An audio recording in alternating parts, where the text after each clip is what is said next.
Harga paling rendah tak semestinya yang paling baik. Saya nak kongsikan dengan tuan-puan 5 kriteria memilih emas pelaburan terbaik.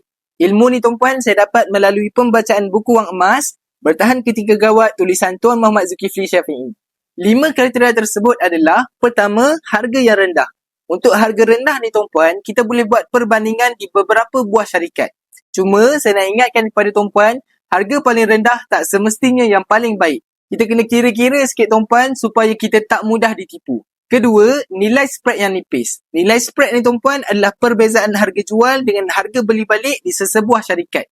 Kalau syarikat tersebut beli balik emas dengan harga yang rendah, nilai spread dia tinggi, maka kita akan lambat dapat keuntungan dalam simpanan emas yang kita bina. Dan ketiga, stok yang tiada had. Stok tiada had ni tuan-puan penting supaya kita boleh tambah simpanan emas kita bila-bila masa sahaja. Ada syarikat, stok emas mereka habis bila harga emas rendah. Jadi, kita akan rugi sebab tak boleh tambah emas pada harga yang murah. Keempat, cawangan yang banyak. Cawangan yang banyak ni penting supaya kita mudah berurusan terus dengan syarikat.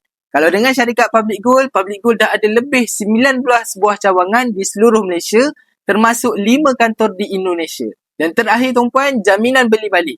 Ada syarikat emas yang mereka tak beli balik emas mereka.